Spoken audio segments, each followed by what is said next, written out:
le différent Jésus, bonjour. Le texte de ce matin est riche. Il regorge,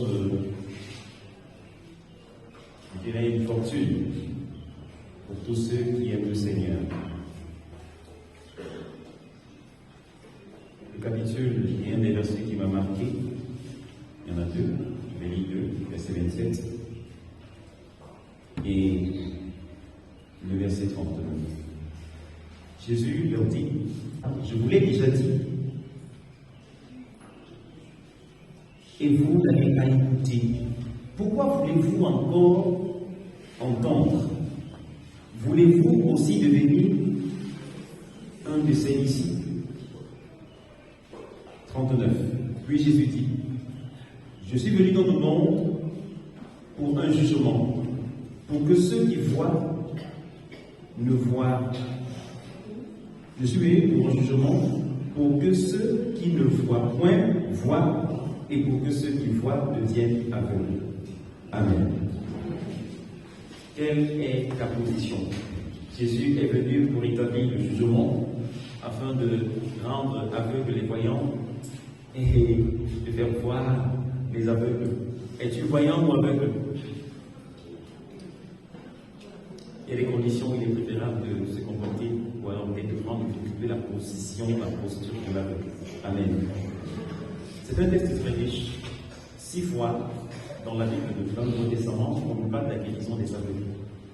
Mais cette guérison est une guérison particulière, pour celui-ci est particulier, en ce sens que, ici, Jésus ne guérit pas un aveugle ordinaire.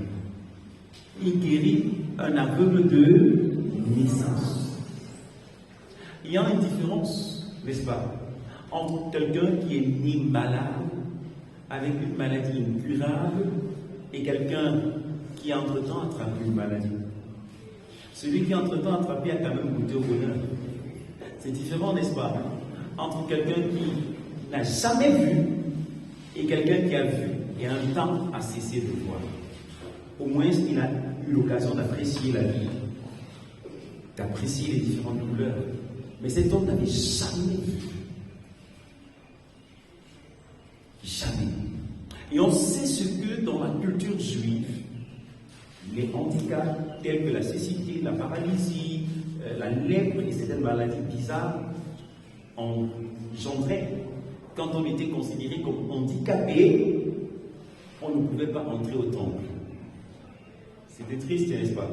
Ça veut dire que cet homme qui est né aveugle était aussi, d'une certaine façon, privé de l'intimité de la présence de Dieu. Il était appelé à rester aux portes. On se rappelle dans l'une des actes avec l'apôtre Pierre qui va au temple et qui à l'entrée du temple à la porte la belle trouve un paralytique, n'est-ce pas? Et lui dit, je n'ai rien à te donner, ce que j'ai, je te donne, au nom de Jésus, et marche. Les malades, les paralytiques étaient aux portes. Ici, voilà un homme, à cause de son handicap, ne peut pas entrer dans l'intimité, ne peut pas voir Dieu, ne peut pas être dans la présence de Dieu. Et c'est choquant. Les disciples voient Jésus et demandent à Jésus, qui est à l'origine de cette souffrance? Pourquoi est-il né aveugle? Qu'ils soient devenus aveugles, on pouvait bien l'accuser. On pouvait dire qu'il n'a pas pris soin de lui, il n'a pas bien veillé son alimentation, et il a regardé trop de lumière, etc., etc. Mais comment est-ce qu'il est né aveugle? Quel est le problème? Et les disciples ont commencé à scruter. Ils ont dit certainement, c'est pas lui, parce qu'il est né aveugle. C'est certainement ses parents. Ce sont ses parents qui ont certainement péché. Et Jésus va dire quelque chose d'étonnant. Il va dire, ce n'est pas lui, et ce ne sont pas ses parents, mais c'est afin que les œuvres de Dieu soient manifestées en lui. Amen. Bien aimés, il y a certaines choses qui vous arrivent, qui sont bizarres. Et quand ça vous arrive, quand vous êtes affligé, surtout pour vous qui êtes chrétiens, on commence à vous dire, ah mais voilà, qui a péché? Que non, c'est parce que tu es faux. C'est parce qu'il y a quelque chose de pas correct dans ta vie. Comment toi qui pries, le châssis peut t'arriver? Comment toi qui dis que tu es chrétien, tu peux perdre ton enfant dans la sorcellerie? On va souvent te jeter une flèche. Et te dire, mais où est ton Dieu? Le Dieu que tu pries, toi qui souffres comme ça. La Bible dit que Dieu permet cette souffrance. Amen. Dis à ton voisin, Dieu permet certaines souffrances. Mais la vérité, c'est quoi? C'est que l'issue de la souffrance, c'est quoi? La finalité, c'est quoi? C'est manifester sa gloire. Dieu a permis cette souffrance parce qu'il y avait une gloire derrière la souffrance. Après la croix, il y a le trône. Amen. Donc si tu n'as pas porté ta croix, si tu n'as pas franchi la zone difficile, tu n'as pas porté, supporté et remporté dans l'épreuve, tu ne seras pas couronné. Ici, Jésus a dit qu'il a permis cette souffrance afin de manifester toute la gloire de Dieu dans la vie de cet homme. Et voilà, l'homme est aveugle. Il n'a jamais vu. Et un jour, il rencontre un homme sur le chemin qui lui dit, viens. En fait, c'est lui qui va vers Jésus. Et quand il va vers Jésus, qu'est-ce que Jésus fait? Jésus le guérit. Comment Jésus procède pour le guérir? Dans les 6 récits de guérison, dans chaque récit, Jésus a posé un acte particulier. Aux uns, il a parlé. Il a dit, qu'est-ce que tu veux que je fasse? Il dit, je veux couper la vidéo qui va, qui te soit fait selon ta foi. À l'autre, il a imposé les mains. Il dit, qu'est-ce que tu vois? Il dit, je vois les hommes comme des arbres. Il dit, non, non. Il dit, je vois les arbres qui marchent. Il dit, non, non, non, c'est pas encore bon. Jésus a encore imposé les mains et a prié. Et après, il dit, je vois, mais c'est fou. Il a encore imposé les mains. Et dans d'autres récits, comme ici, Jésus a fait des choses qui s'apparentent à la sorcellerie. Vrai. Tu viens voir Jésus. Il crache. Après, il prend son crachat. Il tourne avec la boue, dans la boue. Il tourne avec dans la terre, il en fait la boue. Et il prend, il met sur Jésus. Qui devait accepter ça? Venez voir le procès, il dit, attends. Il prend la terre, il crache. Après, il tourne. Il monte les yeux. Il dit que parce qu'attends, d'abord, c'est tout quoi. Les choses de Dieu sont un mystère. On ne comprend pas toujours, n'est-ce pas? On ne comprend pas toujours. C'est pourquoi il ne faut pas vite juger. Il ne faut pas vite juger. Quand tu vois quelqu'un qui prie et qui se couche, ne commence pas à dire qu'il aime se faire voir. Ne commence pas à vite parler. Quand tu vois quelqu'un qui parle un langage que tu ne comprends pas, ne parle pas vite. Les choses de Dieu, c'est un mystère. Voilà Jésus lui-même qui nous montre qu'on peut faire opérer différemment. Les gens qui veulent croire que dès qu'ils viennent, le pasteur se met à imposer les mains. Le pasteur a prié pour moi, mais il ne m'a pas imposé, il ne m'a pas touché. Ah, est-ce que c'est le toucher qui guérit? Que non, comme il a prié pour il ne m'a pas touché. Donc, tu vois comment quand le pasteur passe, les gars cherchent la main du pasteur, il a prié. Quand le pasteur, c'est sur une prière, le malade. Ce n'est pas le toucher qui compte. Jésus procède tantôt d'un moyen, tantôt d'une autre, n'est-ce pas? Et parfois, il procède de manière bizarre, comme aujourd'hui. Bizarre. C'est beaucoup de gens qui diraient non, Jésus, vraiment, mieux tu gardes ta salive, tu gardes ta boue. Moi, je veux la guérison, je ne veux pas la boue. Sur les yeux. Et quand Jésus met la boue, il ne voit pas. Il ne voit pas encore. Mais il doit croire que quelque chose s'est passé. À quel moment est-ce qu'il est guéri? Après qu'il ait obéi à Jésus. Jésus dit, va te laver. En plus, Jésus demande que lui, l'aveugle, doit encore faire un déplacement pour aller dans un endroit qui n'était pas trop cool. Parce que l'eau de Siloé était une eau un peu sale. C'était une eau peu fréquentée. C'était comme une rivière. Et les gens n'aimaient pas ça. Ils préféraient aller à la piscine de Bethesda. Pourquoi? Parce que là-bas, c'était un endroit réputé. Un endroit où on savait que non, l'ange de Dieu est là-bas. Dieu est là-bas. Et quand Dieu vient, il secoue l'eau et tous ceux qui entrent sont guéris. Mais à Siloé, on n'avait jamais entendu que quelque chose d'extraordinaire s'est produit à Siloé. Donc, je ne suis pas fait pour Siloé quand on n'a jamais rien vu de bon là-bas. Non seulement tu mets la boue et tu m'envoies à Siloé. Mais qu'est-ce que l'homme fait? Il obéit. Tiens, comme ça, tu dois obéir à la parole. Le malheur de l'Église, c'est que très souvent, nous voulons contester, nous voulons discuter, nous voulons remettre en cause ce que même le souverain a dit. Lui, il a obéi. Et quand il s'est lavé, il a vu clair. Bien aimé, il y a quelque chose qui s'opère quand tu vois clair. Il y a quelque chose qui s'opère quand tu expérimentes le miracle de Dieu. Quand tu vis, si tu crois et que tu n'as pas encore reçu le miracle, tu n'as pas encore vu le miracle de Dieu, ta foi sera limitée. Tu auras une foi traditionnelle, une foi habituelle. Mais ceux qui vivent la véritable foi sont ceux qui ont connu un désert, sont ceux qui ont été animés et qui ont vu la main de Dieu ouvrir le fleuve pour qu'il traverse à sec. Tant que tu n'as pas atteint une expérience, tant que tu n'as pas ton expérience personnelle avec Jésus, et que tu veux fonder ta foi sur l'expérience des apôtres du temps de Melchisedec, tu auras une foi de Melchisedec. Tu ne vas pas résister devant l'épreuve. Cet homme a vu ses yeux s'ouvrir. Et parce qu'il a vu ses yeux s'ouvrir, personne ne pouvait plus le sauver, personne ne pouvait plus l'arrêter. Regardez, un homme qui n'avait pas connu Dieu, un homme qui n'entrait pas au temple, qu'est-ce qu'il fait? Dès qu'il est guéri, il revient. Et les gens commencent à dire, D'abord, c'est un jour de sabbat. Lui, il s'en fout. Mais il est tellement dans la célébration. Parce que maintenant, il peut voir. Ah, voilà. Voilà la chapelle. Et puis, voilà l'aveugle. C'est pas lui. Le gars dit non. Il lui ressemble seulement. Et c'est lui. Les gars ont commencé à discuter. Bien aimé, quand tu rencontres Jésus, quelque chose va changer. Il y a toujours un avant et un après pour ceux qui ont rencontré Jésus. Si dans ta vie, les voisins, ceux que tu côtoies, ne voient pas un avant, ou alors ne voient pas un après, c'est qu'il n'y a jamais eu une transformation. Si tu rencontres Jésus, quelque chose va changer. Les gens vont dire, hey, c'est pas le père qui buvait, il saoulait, qui tapait sa femme, ses enfants ici. C'est lui qui est doux comme ça, qui marche avec sa femme et ses enfants. Yeah, c'est pas la femme qui insultait son mari ici. C'est elle qui l'appelle mon Seigneur. Yeah, c'est pas le gars qui fumait le champ indien ici, qui agressait les gens. C'est pas lui maintenant qui est devenu le tonton du quartier qui encadre les enfants, qui leur parle de Jésus. Que ce n'est pas la sœur qui trichait ici, à l'école. Maintenant, c'est elle qui travaille sans tricher. Ce n'est pas le frère qui volait et qui demandait qu'on donne les 40% ou les 10% au ministère des Finances. Mais c'est aujourd'hui, c'est lui qui aide les grands-mères à avoir leur argent sans contrepartie. Il doit avoir un avant et un après. Ce n'est pas l'enseignant qui volait et qui prenait l'argent pour les autres ici. Quand il nous voyait là, il disait que bon, passe le voir. Et quand tu passes le voir, il y a son enveloppe, il te donne même 18. Quand il n'y a rien, il te donne 3, 2, il t'envoie la chapage. Ce n'est pas le gars qui courait les jupons aussi. Il doit avoir une avant et une après. Sinon, tu n'as pas rencontré Jésus. On doit voir, le monde doit bien, le témoignage est vivant. La foi sans les œuvres est morte. Montre-moi ta foi sans les œuvres. Moi, je te montrerai ma foi par les œuvres. Dis la parole. On va voir pour vous qui dites que vous croyez. Vous croyez en quoi quand on ne voit pas?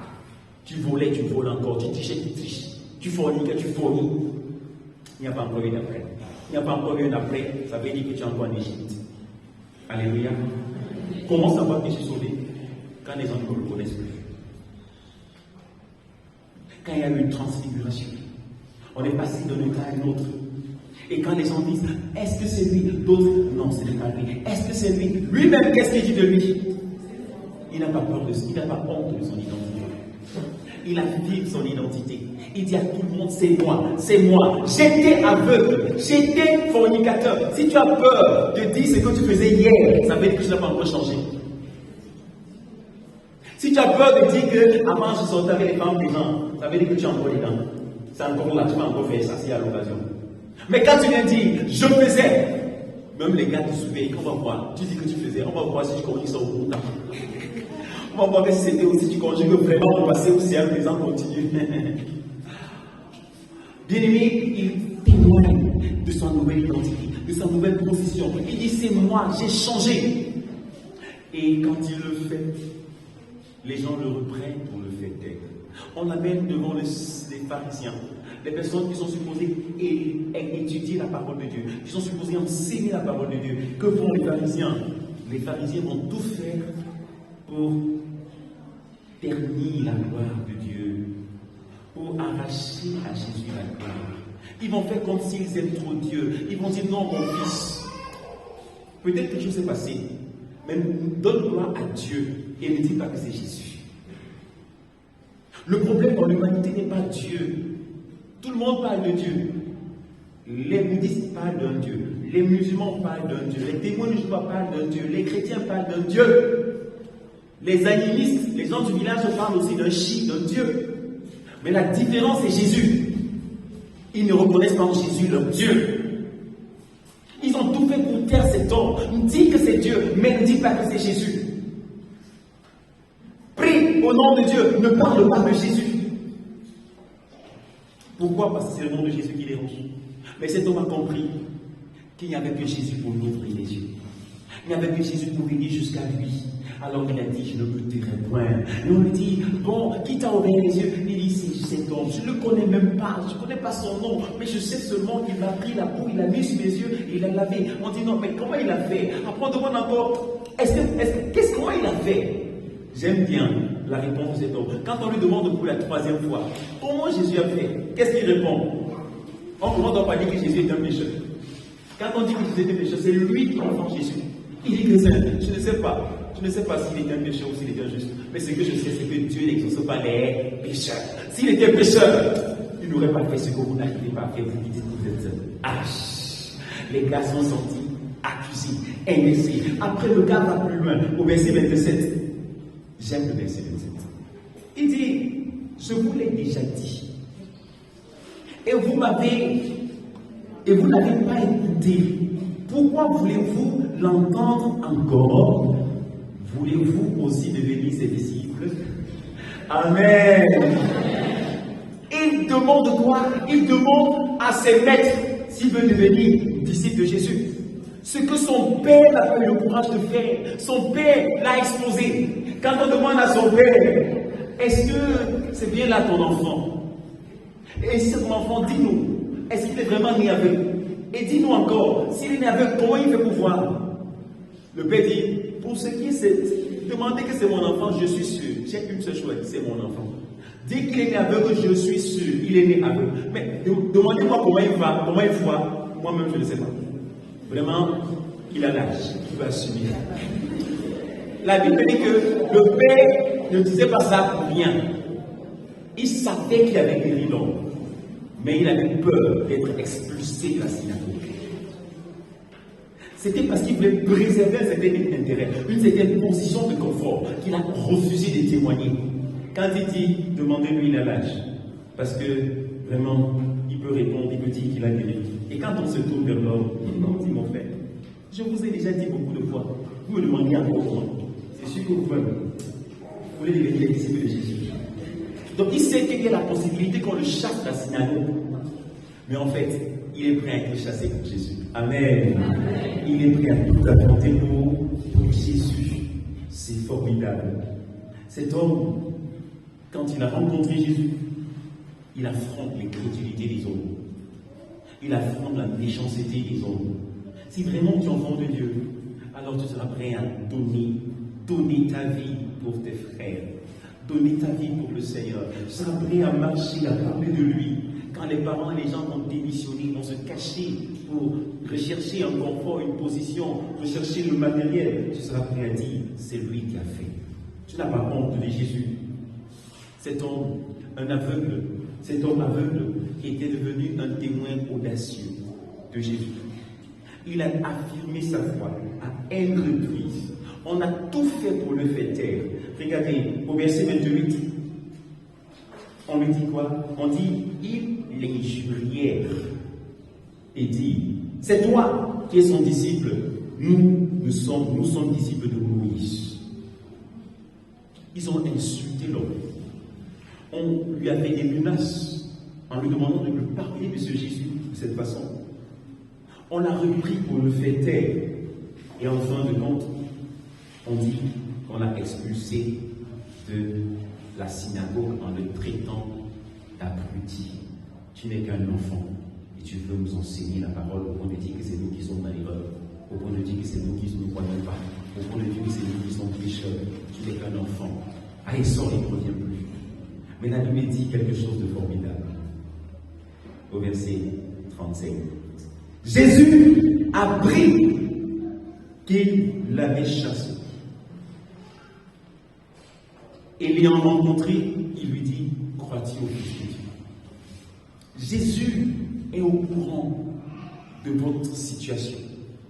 Il connaît quand vous souffrez pour lui. Il connaît quand vous recevez des coups pour lui. Et quand vous recevez des coups pour lui, il intervient pour vous. C'est pourquoi il dit, vous n'aurez pas à trembler devant les gens, devant les tribunaux. Le Saint-Esprit agira. Quand Paul a pris les coups, Silas a pris les coups pour le Seigneur. On les a jetés en prison, le Seigneur était avec eux en prison. Et quand le Seigneur, au milieu de la nuit, s'est manifesté, les chaînes se sont ouvertes et les prisonniers étaient libres quand les gens libres étaient devenus des prisonniers. Quand vous défendez la cause de Jésus, lui défend la vôtre. Mais si vous avez honte de lui, il aura honte de vous devant son Père. L'homme a défendu au point d'accepter d'être rejeté. Pourquoi? Parce qu'il savait qu'il avait passé toute sa vie sans voir. Et une fois qu'il voit, pour l'empêcher de parler de celui qui l'a fait voir. Un chrétien, c'est quelqu'un qui est né dans le péché, qui est né aveugle, qui a demeuré dans le péché et qui a vu par Jésus. Et maintenant, si tu vois par Jésus, Comment on peut t'empêcher de témoigner Jésus et tu acceptes? Il n'y a pas encore eu de conversion. Le miracle ne s'est pas encore produit. Tu dois encore attendre le miracle. Il y a beaucoup de gens qui sont dans la cécité. Et beaucoup de gens qui disent qu'ils voient qu'ils sont dans l'obscurité. Dans l'église et ici, il y a beaucoup d'aveugles. Ce qui est bizarre, c'est que les aveugles pensent qu'ils voient. Il n'y a rien de plus compliqué qu'un malade qui s'y dort. Ils pensent qu'ils voient, ils ne sont pas conscients qu'ils sont aveugles. Et ils demeurent dans les traditions, dans la religion. On fait tous les jours les mêmes choses. On est tous les jours au même poste. Et après, on vient s'asseoir à l'église. Comme si 2 heures passées dans la présence de Dieu était suffisant. Dieu veut une consécration totale. Il veut toute ta vie. Il veut une vie transformée qui sert de témoignage au monde. Il veut une vie éclairée qui sert de lumière et de repère aux générations. Tu ne peux pas dire que tu es chrétien et tu mènes la vie de péché. Tu te plais dans le péché. Cet homme était prêt à tout. Et il a affronté ce que les gens n'affrontaient pas. Et Jésus s'est levé pour lui. Si tu te lèves pour Jésus, Jésus prendra parti pour toi. Bien-aimé, n'aie pas peur. Beaucoup de gens ne font pas parce qu'ils ont peur. Beaucoup de gens n'osent pas parce qu'ils ont peur. Moi, je me rappelle un moment difficile dans ma vie. J'avais à choisir entre ma mère et Christ. Et si beaucoup de vous, si vous êtes placé dans la même posture, qu'auriez-vous fait? Vous pouvez dire que non, c'est quand même ma mère. Elle a tout souffert pour moi. Mon père est mort quand j'étais au moins 1. J'avais 14 ans. C'est ma mère qui a tout fait pour moi. Je ne peux pas choisir entre Christ et ma mère. Je t'ai appelé à choisir entre ma mère et Christ. Ma mère a mis un produit dans notre village. Elle dit, tends ta main gauche. Elle m'appelle dans sa chambre. Elle dit, tends ta main gauche ici. Je tends la main gauche. Elle prend un truc là, elle verse dans le plastique. Une terre comme ça, comme celle que j'ai déjà trouvée, mais ce n'est pas la même terre. Elle met la terre dans ma main. J'ai dit, oui maman, qu'est-ce que je fais de ça? Elle dit, lèche. C'est un ton menaçant. J'ai dit, maman, qu'est-ce que c'est? Elle dit, lèche d'abord. J'ai dit, maman, je veux savoir s'il te plaît. Elle dit, je suis ta mère, non? Je dis, oui. Tu penses que je peux te faire le mal? Je dis, non. Elle dit, lèche alors. J'ai réfléchi et j'ai dit à maman, maman, s'il te plaît, je veux savoir ce que c'est à vous. Elle me dit que c'est la terre du foyer de ton arrière-grand-mère. Ton arrière-grand-mère était la femme du chef, c'était une reine. Et maintenant, comme le chef actuel est ton oncle, ton grand-oncle, il a creusé le foyer de ta grand-mère et on appelle ça chez nous le cas, c'est la bénédiction. Donc pour bénir les enfants, tu dois lécher et je dois frotter le reste sur ton front. C'est le chef du village lui-même qui a envoyé. J'ai regardé maman et j'ai vu un regard d'amour, mais même un regard menaçant. Elle ne me laissait pas trop le choix. Et je lui ai dit, maman, comme c'est la bénédiction que tu veux me donner, s'il te plaît, prends la terre, je me mets à genoux, tu m'imposes les mains, tu me bénis. Elle dit, lèche d'abord. J'ai dit, maman, s'il te plaît, je ne peux pas lécher. Elle dit, lèche. J'ai dit, maman, je ne peux pas lécher. Elle me regarde. Elle me dit, donc, tu vas gêner ma chose. J'ai dit que je ne sais pas ce que je vais en faire. Elle dit, donne ma chose, mais ici. Elle me dit, sors ma chambre. Quand je sors, m'appelle encore. Elle dit que tu veux me dire que, comme tu pars à l'église, tu n'as plus à Dieu. Je dis, maman, je reste un homme du village. Je vais faire ce qui est permis par la parole. Elle dit que non, ce que je vais te régner, je vais te régner. Sors ma chambre. J'ai pleuré ce soir. Je me suis demandé, Seigneur, je fais comment? Je choisis ma mère. Pour qu'elle ne pleure pas, parce que ma mère a pleuré. Elle avait l'impression que j'étais mort. Elle m'avait dit que la tradition de votre village, on fait le point quoi. C'est une réunion, un truc, on initie les enfants. Et j'ai été initié à la mort de mon père. On nous a mis dans des endroits bizarres. On a dit qu'il n'est jamais celui qui va mourir. Donc si je meurs après. C'est pas ça. Parce que ça ne peut pas me tuer. Je suis chrétien. Ma vie, je suis déjà mort en fait. On ne tue pas un cadavre. Je suis chrétien et je suis déjà mort, maintenant renouvelé. Donc c'est la nouvelle vie qui n'est pas celle qu'on ne peut pas tuer. Et on nous a amenés dans une maison sur la montagne, dans la nuit, sans lumière. On marchait avec une lampe, et après on est dans une maison bizarre. On n'y avait pas de lumière dans la maison, juste un petit bougie. Et on nous a fait cogner la tête au sol, on nous a fait boire des choses dans les escargots, manger des choses, je ne sais pas ce que j'ai mangé là-bas. Les parents, vous me mettez sur les choses compliquées. Mais heureusement, quand j'ai vu en Jésus, j'ai renoncé à ces choses et aujourd'hui, c'est pourquoi je ne peux pas mourir quand je dis. Amen. C'est pour que les parents vraiment comprennent que les choses sont inutiles. Et après, ils ont mis les gens comme ça, un vrai fils du village. Les gens comme ça qui meurent comme des poules là-bas, un petit sorcier mange comme ça, il marche. On vous donne les totems et après on va tuer le totem au village, là, c'est vous qui souffrez, vous voulez. Vous donnez un chimpanzé, le jour où vous vous amusez, on va faire ça, on casse son bras, c'est vous qui allez en village avec le sacrifice. On ne peut pas mater. N'est-ce pas? Donc ce jour, j'ai dit à ma mère, j'avais le choix entre honorer ma mère et honorer Dieu. Et j'ai choisi d'honorer Dieu. J'ai dit, maman, je ne peux pas manger. Elle m'a dit, je vais te bénir. Je suis sorti de sa chambre et j'ai pleuré. Mais, à la fin, ma mère, quand nous montre, on ne s'est pas parlé pendant presque un mois. Mais je bénis le Seigneur parce qu'aujourd'hui, ma mère est enfant de Dieu. Amen. Ma mère a quitté ce chemin des marabouts. Elle ne fait plus de sacrifices. Ma mère est successeur de sa mère et elle m'a dit, d'où. Ça, c'est notre petit nom. Elle m'a dit, je veux rassembler mes frères pour leur dire que je ne fais plus de crâne, je ne fais plus de poule, je ne fais plus ceci, je suis fatigué, je ne veux plus faire ces choses-là. Dieu n'aime pas ça. Et j'ai dit, gloire à Dieu. Bien aimé, j'avais le choix entre marcher comme un aveugle avec ma mère dans les ténèbres ou alors sortir des ténèbres pour pouvoir donner l'occasion à ma mère de recevoir la lumière. Vous avez toujours le choix. Soit vous vous complaisez parce que vous avez pitié des gens qui sont dans le péché, soit vous sortez du puits afin de pouvoir bénir ceux qui sont dans le puits pour les faire monter. Vous choisissez quoi? De rester dans les ténèbres? Vous devez vous démarquer. Vous devez sortir des ténèbres. Vous êtes encore dans l'obscurité, mais vous voulez conduire les gens comment? Bien aimé, Jésus est au courant de vos affaires. Il est au courant des cours que vous recevez. Et il a promis que vous ne pouvez pas quitter votre mère pour lui sans vous consentir que sur la terre. Il est fidèle. N'ayez pas peur. Osez Jésus. Osez quitter votre zone de confort. Osez faire des choses que le monde ne comprend pas, condamne pour Jésus. Si vous le faites sous son inspiration, il sera votre défenseur. Même si les hommes vous fouettent, vous serez content d'avoir subi comme Paul, d'avoir subi comme Pierre et Jean. N'est-ce pas? C'est ce trash devant du Seigneur. Et tout ce qu'on vous fera, on pourra vous rendre plus fort. Bien-aimé, c'est la parole de Dieu.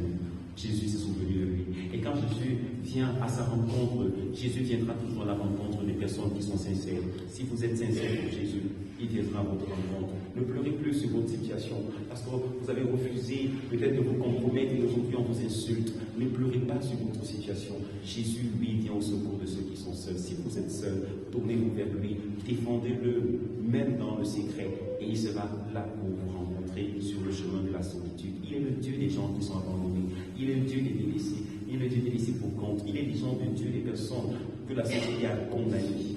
Il est venu pour les brillants, ceux qui reconnaissent leur tort et qui veulent changer.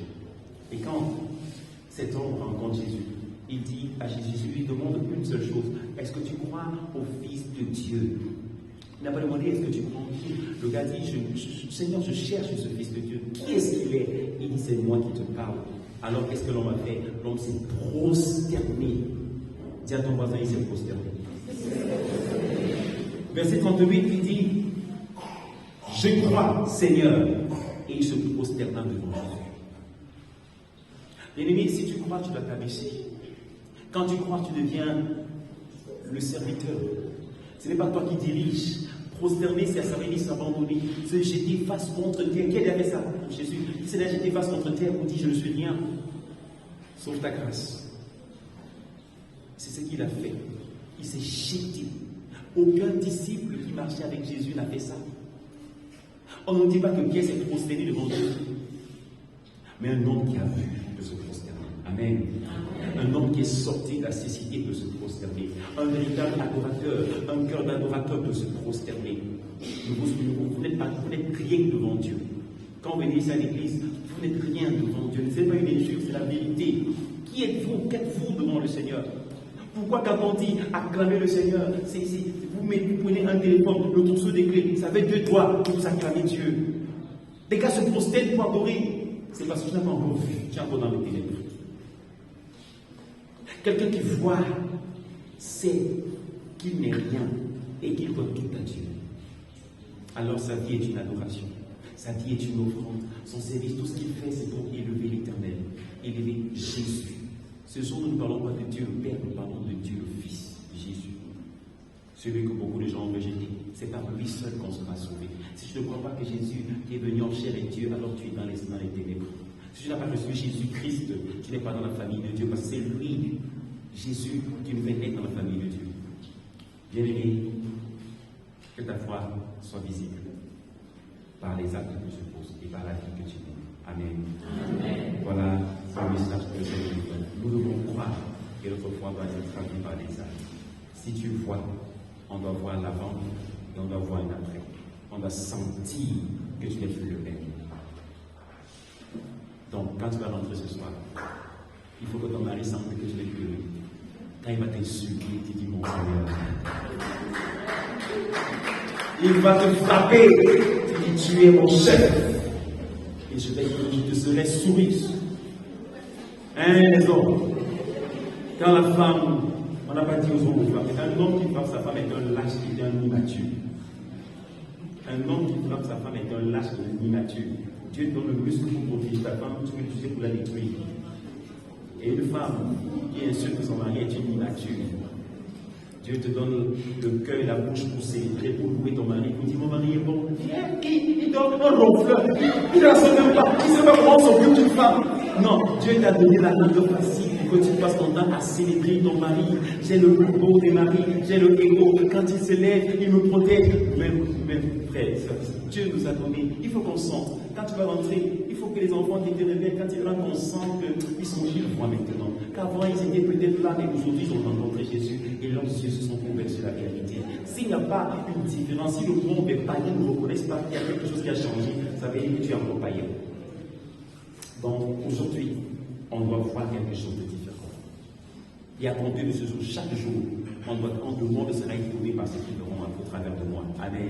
Amen. Que le Seigneur nous transforme pour que nous soyons des repères et des catalyseurs qui vont amener le monde à Christ. Amen. Amen. Que le Seigneur nous éclaire et nous va sortir des ténèbres pour que nous soyons pour le monde de lumière, une véritable lumière. Que le Seigneur assaisonne notre vie, qu'il en bénisse notre vie, qu'il remplisse notre vie pour que nous soyons la bonne odeur et que nous assaisonnions le monde. Que le Seigneur nous bénisse. Amen.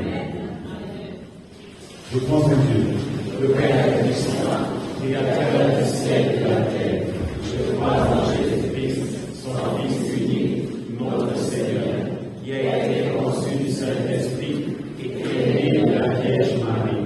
Il a souffert sous Ponce Pilate, il a été crucifié, il est mort, il a été enseveli, il est descendu aux enfers.